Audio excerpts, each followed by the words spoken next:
Welcome to Beyond Risk and Back. I'm your host, Aaron Huey. Thank you so much, parents, teachers, clinicians, everybody who's here looking for that support to deal with what is going on with these teenagers and figuring out why they do the things they do. Please remember to listen, like, subscribe, and share Beyond Risk and Back. And if you would be so kind, go leave a review. I have a returning guest today who really is an expert on the addicted child, and we need to discuss what's happened since the pandemic. Did it get worse? The numbers look like it. What happened with this time of isolation? What made it worse? And so having Richard Capriola with us, obviously from the Menninger Clinic out of Houston, Texas, really, I don't know, Richard, do we want to say that's where you cut your teeth? It's just really where you established your expertise and working in the adolescent treatment program, and of course the adult comprehensive psychiatric assessment and stabilization program. But you did get the book out, which has been available on Amazon, The Addicted Child, A Parent's Guide to Adolescent Substance Abuse. My guest today is Richard Capriola. We're talking about the addicted child after COVID. Richard, thanks for being with us yet again on Beyond Risk and Back. Thank you, Aaron. It's a pleasure to be here. I enjoyed our conversation about adolescent substance abuse when you had me on before. We talked a lot about what was going on with kids. We talked a little bit about the pandemic. So it's a pleasure to be back with you again.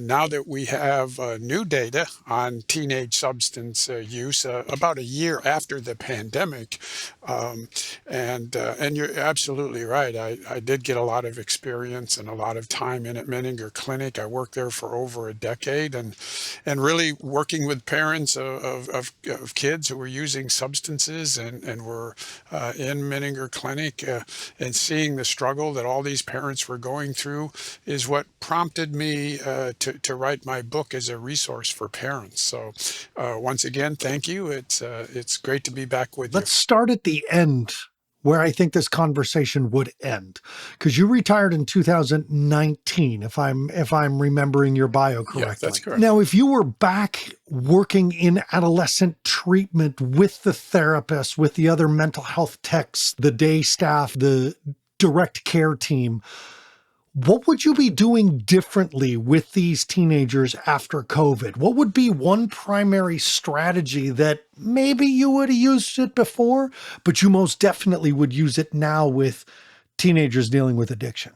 Nothing I would change. Really? Because, what I found worked with teenagers back then, I think will continue to work with teenagers today, and into the future. So much of what we do in the schools, for example, is try to lecture these kids about how bad drugs are, how illegal they are, how they shouldn't be using them, this, just say no approach. And none of that stuff works. The kids don't believe it. I mean, you can tell them it's illegal. They don't care. They know it's not illegal. They know it's not legal. They don't care. You can tell them it could, or hurt them with their grades. They don't care about any of that stuff. But what I found did work with them was the neuroscience approach, because they're curious. They're interested in learning things. So they want to know about their brain. They want to know what does this brain do? How does it work? Why is it so important? So I would talk to them about the neuroscience of addiction, how the brain works, how important it is, the simple fact that their brains don't mature until age 24 or 25. So it's their brains are growing and developing, and try to help them understand the importance of protecting the brain. And then when they got that understanding, then I would teach them about how drugs work in the brain. So they learned a little bit of neuroscience, how the brain works, how important it is to protect it, and then how drugs work in the brain in a negative way. And that captured their attention. So, that's an approach that I think we don't use in the schools. It's an approach that I think many parents don't use when they're talking to their kids. But I can say from my experience, a neuroscience approach is about the only thing that I found that really draws them in and captures their There attention? were four things, and I've said this on many episodes, and anytime I'm a guest, I reiterate and repeat anytime I'm on stage talking to parents. I belabor this point. There are four things that we know help at risk kids get back on the green path rather than going to red, right? The red, yellow, green, the traffic light, right? Yellow's at risk. Yellow's the warning sign. You're seeing some things. You gotta pump the brakes. You gotta slow down. You don't try to rush through the light. That's how you cause accidents and miss some. But the four things were family dinners, something to do between 3 o'clock and 7 o'clock, knowing your kids' friends' parents, and brain science. Knowing the truth of what goes on in a child's brain. Those are the four things that Stanford and Harvard have said this works. And so for you to say, and I'm in 100% agreement that these conversations about the real, true, honest to God, not the dare scare crap we went through in the 80s, not the reefer madness BS they went through in the 70s and 60s, but the real, true blue, here's what happens to your brain when you cut. Here's what happens to your brain with depression. Here's what happens to your brain when you smoke cannabis. Because the moment you say it's bad and it's addictive, there are 4,005,000 Google search pages that will contradict everything you tell them as a parent. So let's start with that question. Let's say now we're a parent, it's post-COVID, and I want to talk some of the specifics of COVID that have exacerbated the issue, made it worse. We'll get to that in a second, but let's start with more of the meat and potatoes. The kids barely listening to you. They're barely doing their homework anyway. Maybe they didn't even go to school last week, and all they do is they sit up there. They've been smoking pot at night and sleeping all day and playing video games. They're not eating well. Their sleep schedule is screwed. And now you're promoting that I need to go talk to my kid about the brain science. So as a parent, my first question is, great, where do I find the real deal? And second, how do I even start this conversation? My kid's high. What do I do now? Well, if it's gotten to that point where your kid is sitting around smoking marijuana every day and skipping out school and hanging out with a bunch of friends that are bad influences, and he or she has basically become rebellious, I think you have gone beyond the point of trying to reason with this kid. And what you need to do now as a parent is take action and get that child assessed, do the assessments, have the assessments done that I recommend in my book, and get that kid into treatment. Now, he or she's not going to want to go. I never met a teenager that came into Menninger that wanted to voluntarily be there. you know, Even the ones that said, fine, I'll do this. Let's get it done. Let's get it over with. Or I'm ready for a change. They didn't even want to be there. I don't blame them. They don't want to be there. They fought, they bargained, they plead, they beg. But to the credits of the parent, they held the line because the situation got to be that serious. And as a parent, yeah, it's not going to be the first time you heard your kid say no. They say no a lot. So if the What situation a has great got as point. severe as you mentioned, it's time for you as a parent to take action. You don't have time to talk to them about the brain. You don't have time to try and get through to them. You've got to take action, get that child assessed, and get that child into All right, so treatment. let's back off into the yellow a little bit. Grades have started to slip. You notice they got a new group of friends. Suddenly you just say you're putting away laundry. You open an old childhood keepsake box that they've been sitting on their desk, and instead of pencils and erasers like they had as a kid, you find a little bag of weed and a pipe, and you're a little shocked. They come home. What should I be talking to them about it? Where do I find the information that's going to give me the truth about what's going on in the brain? Now you've noticed some warning signs. Okay. And if it's one thing I wanted people to get out of my book was an understanding of what the warning signs are, because so many times I would sit across from a parent and I would go through their kids' use of substances and what they were using and how often and how early they started. And I'd give them a diagnosis of a substance use disorder, and they would look across at me and they would say, I had no idea this was going on. Or they would say, well, I sort of thought something was going on, but I didn't think it was this bad. So when you, number one, and these are good parents, these are good parents doing the best job they can. They missed the warning signs because nobody told them what to look for. Nobody told them what they should be paying attention to. And that's why I put these warning signs in my book. So when you notice these warning signs, and they might not be as obvious as, maybe finding a drug. They might be subtle warning signs like a child's grades are starting to decline. A child who used to participate in sports, enjoyed extracurricular participation, no longer shows an interest in those. A child who used to introduce you to their friends becomes very secretive of who those friends are. Now, if those changes come about, come and go fairly quickly, probably not too concerning, but if they linger on and you start to see more of these changes, then I think you need to be concerned. So what's the first thing you should do? The first thing you should do is have a discussion with your child. And I don't mean accuse the child, you know, punish the child, threaten the child. No, I don't want to do any of that.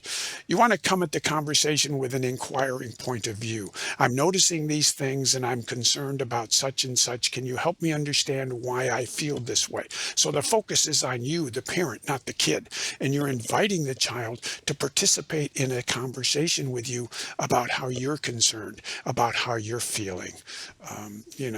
That's a conversation that quite frankly is going to go one of two ways. It's either going to blow up and the child's going to become argumentative and defensive, or you might actually learn a few things. But if you're still concerned, no matter how that discussion goes, when you first have an idea that something's going on, as a parent, if you're still concerned, you need to get the assessments done that I recommend in my book so that the professionals can give you their opinion as to what's going on and give you some recommendations on what you Is should the be way the doing. kid handles the conversation a cause for concern? And should the parent respond accordingly or back off? The kid starts yelling, becoming accusatory, using violent language, becoming aggressive, maybe to the surprise of the parent who didn't know things have gone on this far or gone on this long. Is that the time where you say, hey, you reacting like this isn't making me less concerned? Now I'm more concerned. Or do Absolutely. you give space, say, let's talk about this tomorrow? We'll try again. I hope you handle it differently. Which I think you do both. I think you do exactly what you said. Your reaction is very concerning to me. It causes me to worry more. I know that you're upset right now. Let's revisit this discussion maybe tomorrow. So I think you hit the nail right on the head as to what your reaction should be. Where in your mind is the line between yellow and red? At risk versus okay, assessment time. What's happening that makes you, as an expert in adolescent addiction, say, okay, no, we're not going to have a conversation. We're actually going to go get an assessment. And you can't. Again, we need to talk about what if your kid says no. But first, how as a parent do you know? Nope, no more words. Assessment time. I think when you start to see these warning signs and you start to be concerned, the whole purpose of me putting warning signs in my book and the whole purpose of a parent knowing those warning signs is number one, to feel more confident and less paranoid about this topic, to feel that if you're confronted with this situation, you are prepared and you know what to do. You hope you never have to deal with it, but if you do, you feel like you have the resources and that you're better prepared to deal with it. So you want, knowledge is power. You want to know as much as you can about this as a parent to be prepared, because uh, no child is totally immune from being caught up in alcohol or drugs. There are protective environments, but no child is totally protected. It doesn't matter what your level of income is. It doesn't matter where you live, urban, suburban, rural area. It doesn't matter what kind of school you send your child to. every child is vulnerable to becoming caught up in alcohol or drugs because these substances are everywhere. And when we ask kids, how easy is it for you to get drugs? How easy is it for you to get something like marijuana? They tell us it's no big deal. They also tell us they don't think these substances like marijuana or alcohol are very harmful. So when you've got kids who have access to these substances readily available to them and they don't think they're very harmful, you've set up a situation which becomes very We risky. still feel like, as parents, that we are fighting. Do you remember when the MTV generation came out, the biggest frustration that parents were having with my generation as kids who loved what we were seeing on MTV was the fact that now all these musicians weren't just telling us to reject authority. Now they were showing us. Now we could see them do it. Now they were modeling it for us, not just singing about it and creating thoughtful musings while we're listening to our record player. Now we were watching these guys rejecting police and rejecting teachers and rejecting parents and embracing. We were given examples of how to embrace it. It's gotten worse, hasn't it? Yeah, it has, and the whole social media aspect of what's going on that we didn't have, years ago, I think is influencing teenagers sometimes in a negative way. But there's no doubt that they pick up some of these negative cues either through social media, through music, through television, through movies, and it does have a negative impact, I think, in many cases on these Is your kids. book primarily for when a parent is realizing addiction is happening, it's full blown, and they need to get assessments and treatment, or is it for the at risk youth or all of the above? My book is for any parent or family member who wants to know and learn about teenage substance use, to feel better prepared and less paranoid. You don't want to wait until it's too late. And that's why my book stresses so much the importance of knowing the warning signs, knowing what to look for, because so many parents don't know what to look for. Nobody's ever told them what the warning signs are.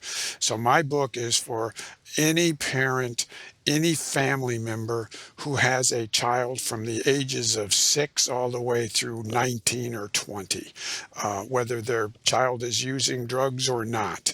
If your child is very young, you want to get the book so that you feel prepared and you know the warning signs. If your child is using a substance, you want to get the book so that you know what assessments should be done and what your treatment options are. So really, this book is available for any parent, regardless of the age of their child and regardless of whether their child is using a substance or not. Folks, I want to take just a second to talk about the Beyond Risk and Back Parenting Masterclass. Now, before you fast forward through this, I want to let you know it will be short because I want you to hear this. First of all, the class is $99. Second of all, it's 56 classes on everything from the green, things are going good and we want to make them go great, to the yellow, my kid's at risk and I am worried and I want them to go green, but they could go red, and how will I know? And then, of course, it is for the parents who are dealing with a kid in red, that crisis, that life and limb section. You get all three of those courses for that $99. You watch it at your own pace, and it comes with a session with me. Go to brabapp.com. That's BRABAPP.com. Brab for Beyond Risk and Back. Brabapp.com. Let me help you help your kids. Why did it get worse? I know we're probably going to be stating the obvious here, but why did it get worse with COVID? Well, it didn't get worse with COVID. It actually improved with COVID That's what the numbers are saying, is that it's gotten better? during COVID. Okay, remember during COVID, Really? kids were locked down. They weren't at school. Many were at home doing online learning. They were pulled away from their peer groups, their social activities. So, like So like Their access. access, exactly. Access was significantly curtailed. So what we found was that that pandemic year, forced the largest 1 year decline in marijuana use among teenagers that we'd seen in over 40 years. Um, and the other substance uses also went down. So the interesting thing is, just this month, new national data came out about what happened a year after the pandemic, what happened during, 2022, a year after the pandemic. And what we found was that there started to be not a dramatic increase in teenage use, but a rebound from that pandemic use. Um, the pandemic, for example, caused a decline in teenage drinking. Why? Because kids were at home. They weren't out drinking all the time. They weren't with their friends.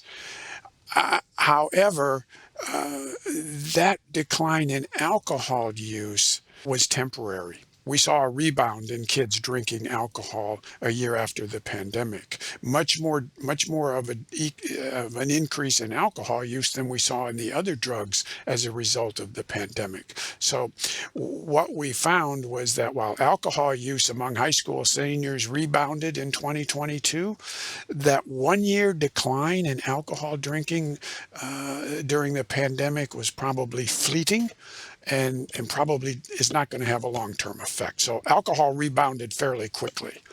Um, Vaping, which we know had been a problem 3 years prior to the pandemic, it was just going up like crazy. Kids were vaping nicotine, they were vaping marijuana for 3 years. The percentages were just going up and up. A year after the pandemic, and it declined during the pandemic too, as did the other drugs. A year after the pandemic, it increased slightly. So, and marijuana use, although it remains below the pre-pandemic level, it showed a slight increase as well. Use of drugs like inhalants, hallucinogens, cocaine, heroin, Vicodin, those also all showed slight increases in 2022. Again, slightly rebounding from the pandemic use. What's interesting, though, is that the prescribed use of ADHD medications for attention deficit disorder, for example, the prescribed use of those medications increased significantly in 2022. These are kids who are taking medication under a doctor's supervision. And what we think is it's very likely that the need for ADHD medications increased during the pandemic because of stress that these kids were going through. Also, another possibility is that because teens were sheltering at home, parents became more aware of their child's attention deficit disorder and sought out medical care for their child, which resulted in them being prescribed medications. So that sort of accounts for the increase in the prescribed use of those drugs for ADHD. Let's set that one aside for a second. The idea that, parents during the pandemic saw their kids struggle and sought care. I would like to believe, truly, I would like to believe that that's where the increase came from. During the pandemic, we saw and at least heard about, those of us in the field, an increase in depression and anxiety. Part of something that I'm curious about is that because kids didn't have access to their drugs, and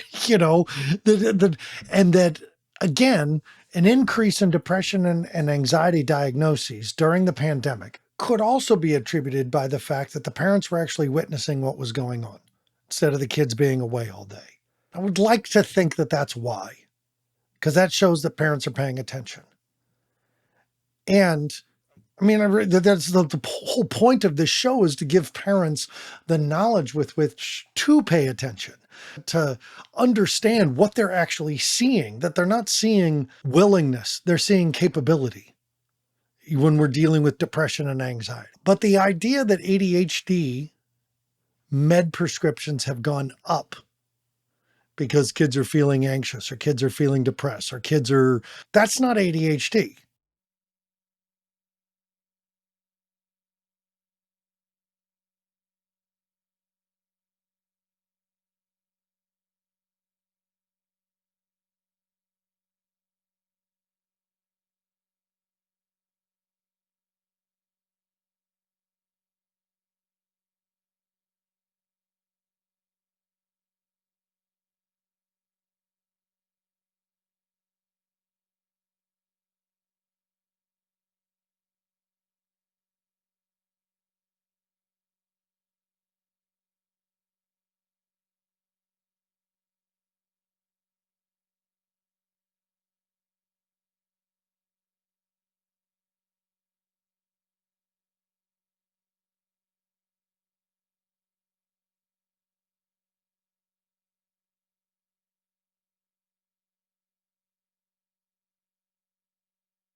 Well, I think every kid's different, and every situation is different. There's no one solution that fits every family and every kid, because everything is different for every family and every kid. Every diagnosis is different. Every treatment plan is different.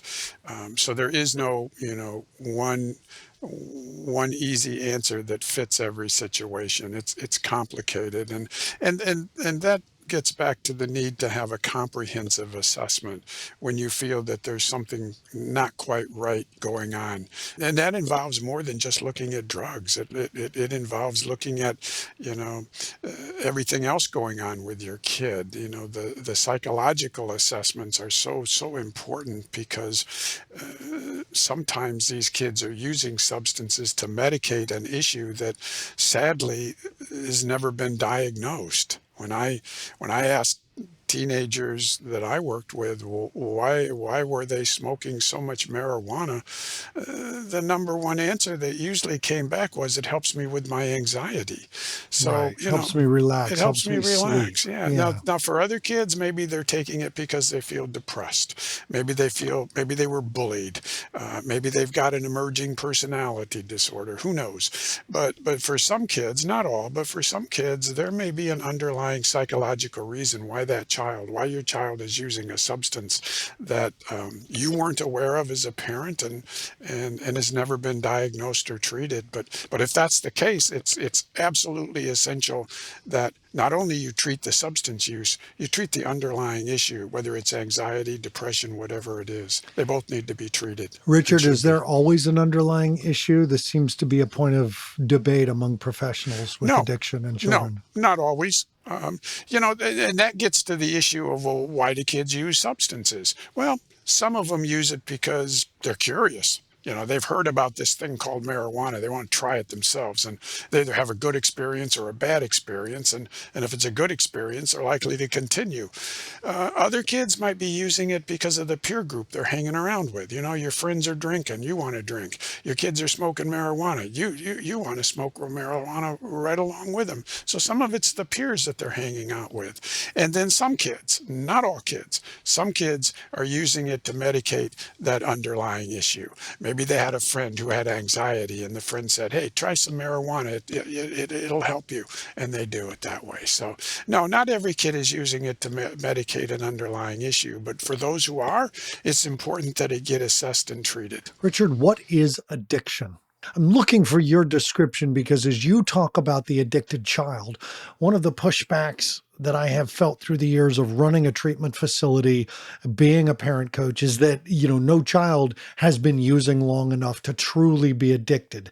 And now I think you and I, having worked in the industry, have certainly seen children who are beyond the definition. But what is your definition? When you talk about an addicted child, what are you saying? Well, I labeled my book The Addicted Child because, quite honestly, that's what parents are used to hearing. They're used to hearing the term addicted. But I point out in my book that your child will not be diagnosed as an addict.